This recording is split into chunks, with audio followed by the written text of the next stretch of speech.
Isang balitang tila isang dambuhalang kidlat na bumasag sa katahimikan ng gabi ang kasalukuyang yumayanig sa buong kapuluan matapos kumalat ang ulat na ang inaakalang sumpa ng kasaysayan o ang tinatawag na karma ay tuluyan na umanong nagkatotoo at humahampas na sa mga pader ng Malacanang. Ayon sa mga impormasyong ating nasagap mula sa mga pinakalihim na silid ng palasyo, ang kondisyon ni Pangulong Bongbong Marcos ay balitang lalong lumalala at naging kritikal na hindi pa kailanman nasaksihan sa ating panahon. Maririnig daw ang nakapapangilabot na katahimikan sa bawat pasilyo habang ang mga presidential guards ay hindi na magkandamayaw at binabahan ng malamig na pawis sa tindi ng krisis na tila mitsa ng isang bumbang handa ng sumabog sa gitna ng bansa.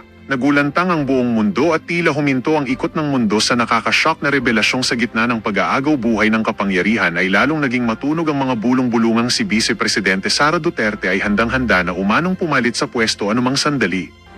Maririnig ang nakakangilong dagundong ng mga operatiba at ang walang humpay na paghahanda sa Davao at Manila habang ang bawat segundo ay puno ng panganib na tila isang revolusyong legal na walang sinasanto. Tila binabagtas na natin ang pinakamadilim na kabanata ng ating kasaysayan kung saan ang bawat pahina ay nagsisilbing mga bubog na sumusugat sa dangal ng administrasyon at nagpapatunay na ang paghukom sa tadhana ay narito na at wala nang makakatakas pa. Ito na nga ba ang huling kabanata ng maliligayang araw ng kasalukuyang pamunuan at ang simula ng isang madugong pagbabago na wawasak sa lahat ng inyong pinaniniwalaan tungkol sa katatagan ng ating gobyerno?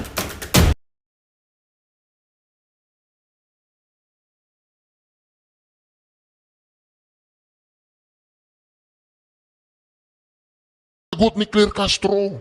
Ang pagsagot po ni Claire Castro, kanyang opinyon. Hindi po siya doktor. Wala siyang binibigyan na medical bulletin. Dapat maglabas po sila ng medical bulletin. Maglabas po ng impormasyon ng mga doktor ni Bongbong. O kaya mismo si Bongbong, habang hawak-hawak niya ang kanyang wet packs, ay magsalita siya. Ako po ngayon, hindi yung aso nilalaro niya, ganun. Hindi yun eh. Kasi mga ka-reaction, pwedeng malakas siya kanina at maya-maya ay biglang umepekto na naman.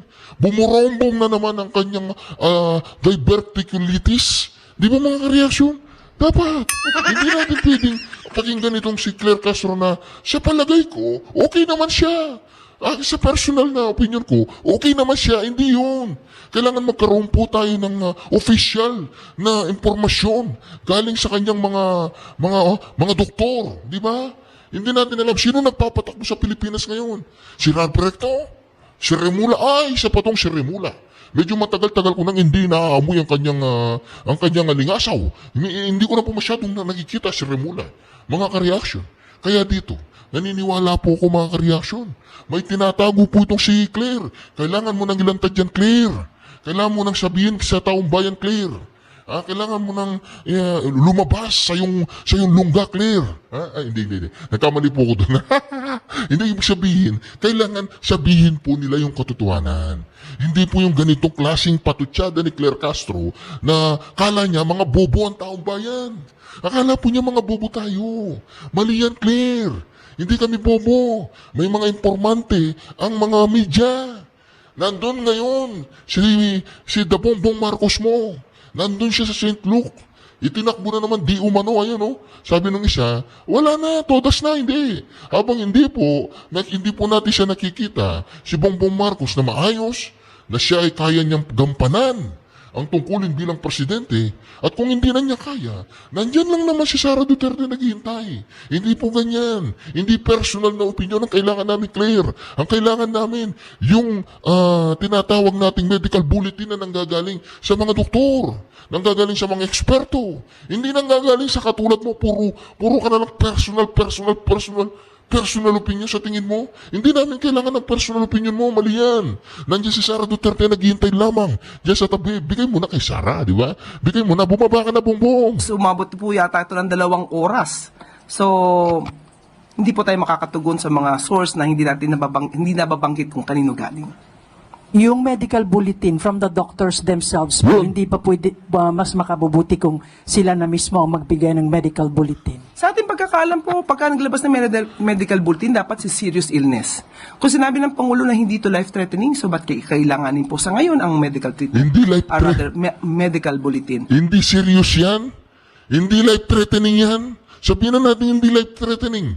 Pero kung hindi na niya kayang gampanan, magdesisyon ng napakadelikadong desisyon.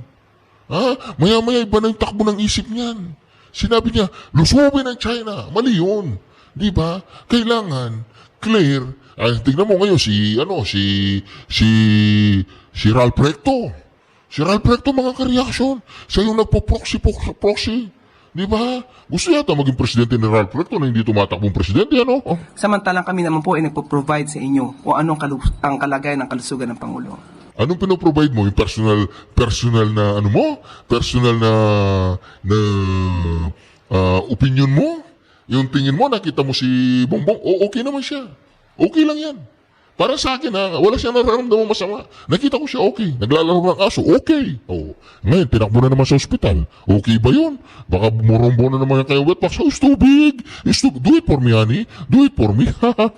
Mas reliable po kasi pag doktor ang nagsalita. Tama! Mas reliable po siguro, Miss. Ay, napaya na naman si Claire mga ka-reaction. Sabi po nung media practitioner, mas reliable kung doktor ang magsalita. Ito po mga ka-reaction ha. Hindi ko po i-interrupt dito si Claire. Tuloy-tuloy po nating i-run itong video na ito. Hindi po ako magko-comments para maunawaan po ninyo kung gaano po katagilid ang kanyang mga opinyon, ang kanyang mga binibitawang salita. Gaano po nakakatakot na meron pong tagapagsinungaling ang Malacanang na katulad ni Claire Castro. Hindi po siya masyadong marunong magsinungaling. Ha? Masyado po siyang bobo sa pagsisinungaling. Kasi nauhuli po si Claire sa kanyang bibig. Ito po mga ka-reaction. Pakinggan po niyo ang buong detalya na ito. Dito rin sa interview na ito, bumabagsak po patuloy ang grade natin patungkol po dito sa international financial standing natin mga ka-reaction. Ito mga ka-reaction, pakinggan po ninyo. Executive Secretary Ralph Recto mentioned na in-advise po ng doctors na magpahinga po muna si Pangulo for a week. Can you provide us po kung ano po yung specific improvements sa kalusugan ng Pangulo based on the notes of his medical team? Ngayon po, umaten po siya sa oath-taking po ni General Natates Jr. Kaya masasabi po natin na gumaganda, umiigi, umaayos po ang kalusugan ng Pangulo. Matapos po siyang ma-diagnose ng doktor patungkol sa diverticulitis. Wala po ba siyang na-mention kung nakakaramdam po ulit siya ng mga pain or any pananakit sa katawan? Sa akin, personally po, wala po. One last lang ma'am. May kumalat din po kasi na message yesterday to some reporters saying the president's acute diverticulitis has deteriorated severely due to drug use. Nagkaroon din po ng cyst and showed clear sign of perforation, which could lead to a life-threatening complication if not addressed immediately. How true is this, ma'am? Anong source natin yan? Ang source. May mga, sa Viber lang po, ma'am, may mga nakareceive po sa iba sa amin from a unknown number. Kung unknown number yan, di unknown din ang source niyan. So kung unknown ang source niyan, so malamang gumagawa ng kwento yan. So huwag natin masyadong paniwalaan ng mga kumakalat sa social media nang walang hindi verified at walang ibang source. Last na lang, ma'am. Can we expect the president po na umattend ng mga activities outside the palace this week or next week? Sa ngayon po, hindi po natin masasabi. At ang sabi nga po ni E.S. Ralph Recto ay pinapa-relax muna ang ating Pangulo. Pero sabi po natin, umattend po siya ng activity ngayon, nakakapagkaroon po siya ng private meetings. So umiigi po ang kalusugan ng Pangulo. Thank you. Reminder lang po, one question and one follow-up. Ma'am, follow-up lang po sa health condition ni Pangulong Marcos. Yung kumalat po ay unknown source. Mayroon po akong source, doktor po ito, sa St. Luke's. So, siguro naman po ay credible ito. Although, hindi ko siya pwedeng pangalanan for the obvious reason. Pero, hindi po ba mas makabubuti kung magbigay na lamang po ng medical bulletin ang mga doktor ng presidente para malaman po ng taong bayan yung tunay niyang kalagayan since nag-aalala po ang lahat para sa kanyang kondisyon dahil siya po yung ating ama ng bayan. Kung doktor po yan ng St. Luke's, siya po ba ang doktor ng Pangulo? Hindi po tayo maaaring magbigay ng amang opinyon kung hindi naman manggagaling mismo sa doktor ng Pangulo at hindi manggagaling sa Pangulo. Sinabi po ng Pangulo, hindi po life-threatening, nakaramdam po siya ng konting sakit, at yan naman po ay tinutugunan ng kanyang mga doktor. At ngayon po ay nakikita natin sa iba-ibang activities, katulad po ng oath-taking sa harapan po mismo ni General Natates, makikita at naka-attend pa po siya ng EDC. Halos umabot po yata ito ng 2 oras. So, hindi po tayo makakatugon sa mga source na hindi nababanggit kung kanino galing. Yung medical bulletin Naku! from the doctors themselves po, hindi pa pwede, mas makabubuti kung sila na mismo ang magbigay ng medical bulletin. Sa ating pagkakaalam po, pagka naglabas ng medical bulletin, dapat si serious illness. Kung sinabi ng Pangulo na hindi to life-threatening, so ba't kailanganin po sa ngayon ang medical treatment? Medical bulletin. Samantalang kami naman po ay nagpo-provide sa inyo kung anong ang kalagayan ng kalusugan ng Pangulo. Mas reliable po kasi pag doktor ang nagsalita, ma'am. Mas reliable po siguro mismo ang Pangulo nagsasabi kung ano pong kanya nararamdaman. Pero hindi naman siya doktor, ma'am. So, Pero siya, at katawan niya naman po yun. okay. Next question po. Maricel Hali. Yesterday you mentioned po na back to normal Nakakahiya ka, Claire. Oo, katawan niya yun, pero dapat ang doktor ang magsalita. Ano ba? Di ba sabi ng doktor, oy, Bongbong, mag-resign ka na. Hindi, katawan ko to, kaya ko pa. Hindi, Bongbong, mag-resign ka na. Hindi mo na kaya. Dumudugo na yung bituka mo, Bongbong. Nasobrang ka sa coke. na yung activities ni PBBM, but it seems that he's still choosing which activities to attend. Una po, paano po pinipili ng Pangulo yung event na dadaluhan niya, and paano natin pagtutugmain yung back to normal?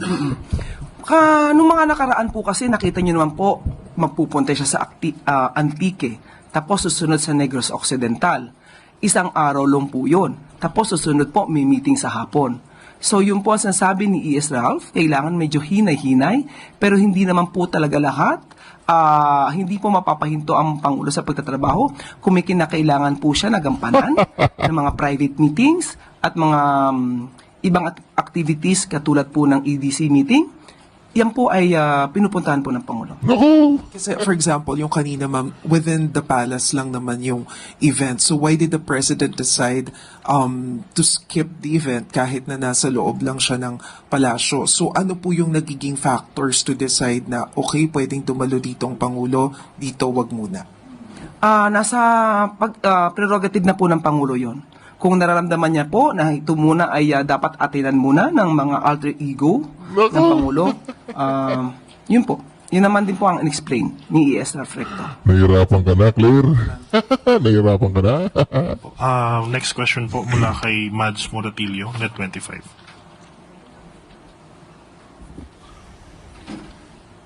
Hi, ma'am. Ma'am, kahapon nagkaroon ng meeting si Davao City Mayor Baste Duterte and Chinese Ambassador to the Philippines, Chin Kwan. Pwede pong mahingi yung reaksyon ng Malacanang given na may issue ngayon yung Chinese Embassy regarding sa issue ng West Philippine Sea na nagkaroon ng meeting yung anak ng former president. Ano pong reaksyon ng Malacanang dito? Naku po. Wala magiging reaksyon ang Pangulo at ang Palasyo kung ano man ang ginagawa ng mayor ng Davao City. Nakakaya po no? Yung sinabi ko po kanina yan, pumunta ng Bukana Bridge. Itong si Bongbong Marcos, mga kareaksyon. Pumunta ng Bukana Bridge. Hindi man lang niya in-invite yung Chinese ambassador or ang China hindi niya ni-recognize. Kasi wala namang kinalaman sa Bukana Bridge itong si Bongbong. Pan lang. Hindi mo yan project, Bongbong. Kaya naman mga kareaksyon, itong si Pulong, si Baste, kaya naniniwala ako mga kareaksyon Kaya medyo lumalamig pa ang ulo ng China sa Pilipinas ay dahil sa mga Duterte. Dahil sa mga Duterte. Medyo napapakalma pa ng mga Duterte, mga Chinese. Nakakaya no? Mas nire-recognize pa ng China ang Davao. May kasabihan nga na tayo, no? Buntat niya, hila niya. Kung ano pong ginagawa niya, consequence niya po. Hingi yung reaksyon ng Malacanang given na may issue ngayon yung Chinese Embassy regarding sa issue ng West Philippine Sea na nagkaroon ng meeting yung anak ng former president. Yun, sige. Ano pong reaksyon ng Malacanang dito? Thank you. Wala, siya. Wala magiging reaksyon ang Pangulo at ang Palasyo kung ano man ang ginagawa ng mayor ng Davao City. Siya. May kasabihan nga na tayo, no? Buntat niya, hila niya. Kung ano pong ginagawa niya, consequence niya po. Consequence. Wala pong magagawa ang Pangulo sa anumang ginagawa ng anumang mayor, provided na naman ito ay hindi labag sa batas. Yun. Huling tanong po, Chloe Hofana, Business World. Naku. Morning po, Yusek. How does Malacanang respond to recent downgrades by international Yun! institutions, including the ADB, World Bank, S&P Global, and AMRO of the Philippines' 2025 and 2026 growth outlooks ahead of the release of the full year 2025 GDP figures tomorrow.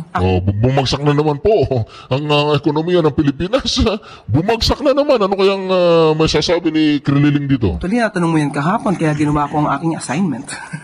Okay, tinanong po natin at ito po ang mensahe. And I quote, "The government takes note of the recent downward revisions by international financial institutions to the Philippines fiscal year 2025 GDP growth forecast ahead of the official GDP release. These revisions reflect lingering global uncertainties, tighter financial conditions, and the moderation in domestic activity observed in the third quarter this year. Nonetheless, the Philippine economy grew by 5.0% in the first 3 quarters of 2025, and we acknowledge that more prudent government expenditures, especially on infrastructure due to the flood control scandal, affected growth in the fourth quarter. Nevertheless, the medium-term growth trajectory remains intact, with Naku! economic expansion expected Binanggi mo na naman yung flood control. Binanggi mo na naman yung flood control. Kasi ninakaw. Ninakaw yung mga mali-malitang pera, clear, ninakaw. Naintindihan mo yun? Tapos babanggitin mo ngayon yung flood control. Ang dahilan ng pagbagsak ng ekonomiya ng Pilipinas ay yung iskandalo sa flood control. Sino bang mastermind, Claire? Sinong mastermind? Alam na ng taong bayan sinong mastermind. Paki-comment nga po sa comment section mga ka-reaction. Sino sa tingin ninyo ang mastermind dyan sa nangyaring flood control? Alam nyo na. to rebound gradually starting in 2026 and strengthen further over the medium term as growth-enhancing reforms take effect. By the way, maliban po dito, nakausap po natin si Secretary Balisacan at maglalabas din po siya bukas ng statement patungkol po dito. Follow-up lang, Yusek. The administration is set to miss its GDP growth target for a fourth time or since PBBM sat po as the president. How is the economic team recalibrating? Mantagin nyo, 4 na taon si Bongbong Marcos, 4 na taong nagmintis, hindi po niya na-meet yung target. 4 na taong pumalpak. Walang yakap, Bongbong. Anong ginawa mo sa loob ng 4 na taon? Puro kapalpakan. Puro katarantaduan ang nangyari sa loob ng 4 na taon sa administrasyon mo. Wala kang flagship project. Ayan, dumudugo na ang wet packs mo. Dumudugo na ang bituka mo. Sa kakakok mo. Wala pa rin nangyayari sa ating bayan. Its strategy to achieve its this year's target, especially as international bodies underscore the need to solve the flood control scandal for growth to rebound. Well, sabi naman ng Pangulo, pagdadaanan po talaga to. Dahil Ako? pinili po niya na magkaroon ng pag-iimbestiga patungkol po sa mga anomalyang flood control projects. Yan naman din po ang naging factor. Isa sa mga factor. Isa sa mga faktor, impacta. Uy, Claire, isa sa mga faktor, ninakaw. Ninakaw po lahat. Ninakaw ang flood control project fund, ang pondo. Ninakaw. Tapos, isisisiin mo ngayon yung flood control Na nakaapekto sa ating economic growth. At maliban po dyan, sunod-sunod ang paglindol, sunod-sunod ang pagbaha. Sunod-sunod ang paglindol, sunod-sunod ang pagbaha, sunod-sunod ang katangahan ninyo. At pag-ulan, or rather bagyo. Inasahan ito, at muli hindi niya pa rin pahihinto ang pag-iimbestiga tungkol sa mga anomalyang flood control project. Pero inutos po niya na mas pagandahin pa po ang ating plano para mas magkaroon ng maraming trabaho, mag-generate ng income, pati po ng mga turismo. Isa lamang po ito sa mga agenda po na gagawin ng ating mga ahensya ng gobyerno. Sorry, last na po, Yusek. So nakita na po ni Pangulo ang full year GDP report for tomorrow. For 2025, iyan po ang re-report bukas ni Secretary RC. Nakita niya na. Opo. Okay. Thank you, Yusek. Alam na ng taong bayan, alam na ng mga media, hindi pa alam ni Bongbong Marcos. I-report pa lang bukas. Mantagin niyo yan. Lagi siyang late. Lagi siyang tulog. Baka hindi na nga magigising. May huling tanong po mula kay Sam Medinilla. Ma'am, itanong lang rin namin kung may naging reaction po ba si President doon sa yung nakita niya yung report nung regarding sa GDP. Ito po, aking babasahin. Yan din po ang tinanong nyo kahapon. Slowdown in growth last year and lower projected growth this year are the result of lingering geopolitical tensions and the impact of the flood control issue on disbursement and investment. Once the reforms on budgeting and disbursements and project monitoring initiated last year take ground, and with recent investor-friendly reforms and sound macroeconomic fundamentals, we could expect better GDP growth in the coming periods. Pero ang detalye po nito, muli, ipapalabas po bukas po ni Secretary R.C. Balisacan. Pero Nako, bukas pa. Alam ng taong bayan, bukas pa. yung position po ni Pangulo, was he satisfied with the explanation from the economic team? Or meron po ba siyang parang binigay na instruction for the economic team to improve its parang mga programs para ma-improve pa po yung GDP? Ito po ang sagot naman, Secretary Go. Gusto ng Pangulo ay dumami ang investments para magkaroon ng maraming quality jobs and higher employment to reduce poverty.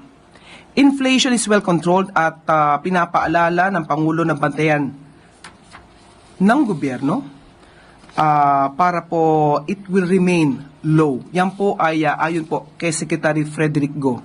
Pero yun nga po, muli nating uulitin.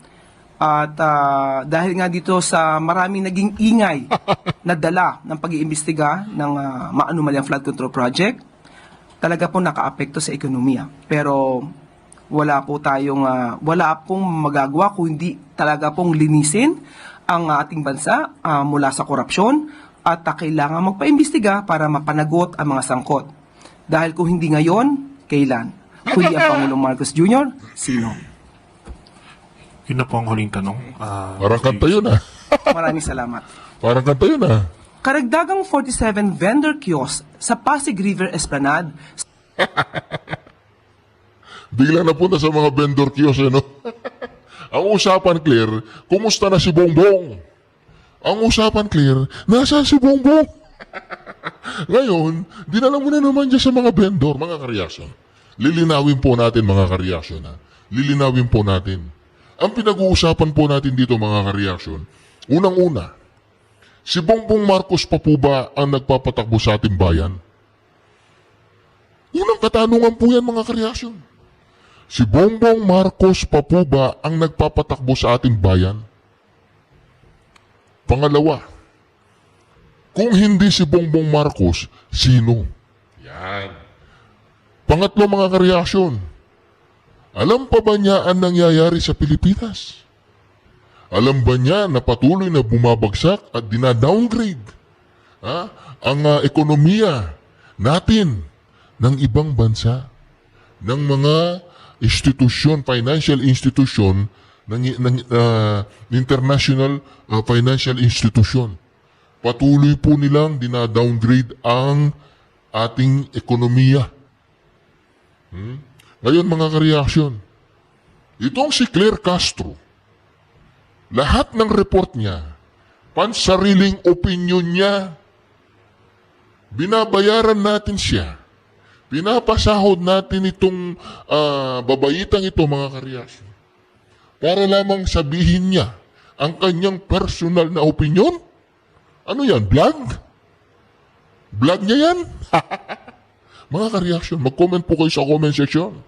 Huwag po ninyong kalimutan mag-subscribe, like at i-share ang bawat video natin. Shukran. God bless you all. Duterte. Duterte. Duterte. May natutulog po kasi kaya hindi ko makasigaw Alright, Reaction TV Base nagbabalik. Reaction. Napakaganda po ng pag-uusapan natin ng mga ka-reaction. Mantagin po ninyo, Marcos Jr. Tinakbo daw po sa ospital. Sa St. Luke daw po, mga ka-reaction. Ito po, mga ka-reaction, Ito, yan magugurgur na, konting oras na lang. Ay, nako, si Maharlika daw po nagsabi niyan, mga kareaksyon. Magugurgur na daw, nako. Ayun si Ralph Recto po, mga kareaksyon, ang pumalit. Si Ralph Recto po ang tinatawag natin sa kasal tsaka sa binyag. Siya po ang nag-proxy. Nag-proxy po si Ralph Recto. Ano kaya nangyayari sa presidente nito, ano? Ayan po mga Marcos, hindi daw invited sa pagbisita ng Chinese ambassador sa Bukana Bridge sa Davao City. Naku po, nakakahiya po yan mga kareaksyon. Mantagin ninyo mga kareaksyon. Ang nangyayari niyan, na hindi po siya inimbita ng mga Chinese delegates, talagang pagpambabastos po kay Bongbong Marcos yan. At dahil po bastos nga naman ang administrasyong ito sa China, mga kareaksyon, mantakin mo, ang China ang gumastos dyan. Niregalo yan sa Davao.